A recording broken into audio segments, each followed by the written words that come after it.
ரசூலுல்லாஹி ஸல்லல்லாஹு அலைஹி வஸல்லம் சொன்னாங்க, மறுமை நாள் நெருங்கிறதுக்கு முன்னாடி மண்ணறைகள், அதாவது செத்து போன அந்த இடத்தை பார்த்து மனிதன் சொல்லுவான், உன் இடத்துல நான் இருக்கக்கூடாதான்னு ஆசைப்படுறேம்மா. இப்போ எல்லாருமே மரணத்தை விரும்ப ஆரம்பிக்கக்கூடிய நிலைமை ஏற்படும் மறுமைக்கு முன்னாடி. அந்த ஒரு காலத்துல தான் நம்ம இருக்கிறோம். எங்க பார்த்தாலும் யாரை பார்த்தாலும் சோகமா, யாரை பார்த்தாலும் மகிழ்ச்சி இல்லாம, யாரை பார்த்தாலும் எப்ப பார்த்தாலும் இருள்ல உட்கார்ந்து இருக்கிற மாதிரி, ஐயோ வாழ்க்கை என்னடா வாழ்க்கைங்கிற சொல்ற மாதிரி தான் எல்லாருடைய பெரும்பான்மை மனிதர்களுடைய வாழ்க்கை இருக்கு.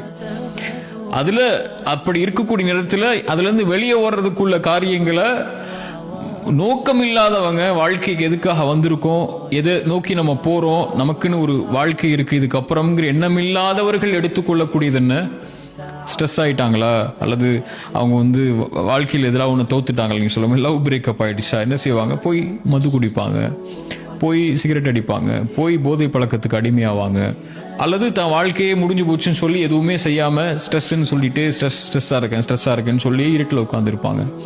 ஆனா ஒரு முஃமினுக்கு, இறைநம்பிக்கை கொண்டவனுக்கு இப்படி வாழ்க்கையில நிம்மதியற்ற சோதனைகள் வராம எல்லாருக்கும் இருக்காது. எல்லாருக்கும் சோதனைகள் வரும், நல்லவங்களுக்கும் வரும், கெட்டவங்களுக்கும் வரும். எல்லாரையும் மனிதன் பிறந்தாலே ஒலனபுல் ஒன்னக்கும் நல்லா சொல்லிட்டான், உங்களை சோதிச்சுதான் ஆவேன்னு சொல்லிட்டான். ரசூலுல்லாஹி ஸல்லல்லாஹு அலைஹி வஸல்லம் சொன்னாங்க, அல்லாஹ் இந்த உலகத்திலேயே அதிகமா அஷத்து பலா, இந்த உலகத்திலேயே அதிகமா சோதிக்கப்பட்டது யார், நபிமார்கள்னு சொன்னாங்க. அதற்கு பிறகு வந்தவங்க. நீங்க எவ்வளவு ஒரு மனிதனுடைய சோதனை அல்லாஹ் எப்படி கொடுப்பான்னா அவனுடைய மார்க்கத்துக்கு தக்கன கொடுப்பான்னாங்க. நீ எவ்வளவு மார்க்கத்துல உறுதியா இருக்கியோ அவ்வளவு உறுதியான சோதனைகள் உனக்கு வரும்னாங்க. அப்ப எல்லாரையும் அல்லாஹ் சோதிப்பான், பாவி நல்லவன்னு வராம. இப்ப சோதனை வரும்போது இறை நம்பிக்கை கொண்டவனுக்கு குர்ஆன் கொடுக்கக்கூடிய வழி, அலா பிதிக்ரில்லாஹி தத்மஇன்னுல் குலூப், அல்லாஹ்வுடைய நினைவுக்கு வா, அல்லாஹ்வின் பக்கம் வா, அங்கதான் உனக்கு நிம்மதி இருக்கு. தொழுகைக்கு வா, அதுதான் உனக்கு நிம்மதி இருக்கு.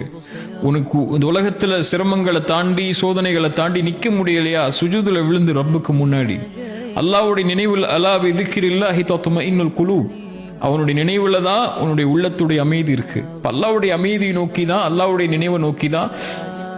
சோதனையிலிருந்து வெளியே வரணும்னா யார் நாடனா முடியும், இந்த ஸ்ட்ரெஸ்ல இருந்து வெளியே வரணும்னா யார் நாடனா முடியும், யாருடைய கையில இந்த இருளை, என் வாழ்க்கையில் இருக்கக்கூடிய இந்த இருளை வெளிச்சமாக்க முடியும், எனக்கு இருக்கக்கூடிய சிரமங்களை நீக்க முடியும், அல்லது இதை விட சிறந்த ஒன்றை அல்லாஹ் எனக்கு கொடுக்க முடியும், யார் கொடுக்க முடியும், அல்லாஹ். அவனின் பக்கம் தான் போவான்.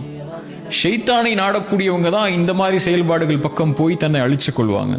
சோதனை வந்தவன் ஒரு இறைநம்பிக்கை கொண்டவன் அல்லாஹ்வின் பக்கம் போய் அதுல இருந்து வெளியே வரக்கூடிய, அதுல நிம்மதி தேடக்கூடிய இடங்களுக்கு போயிடுவான்.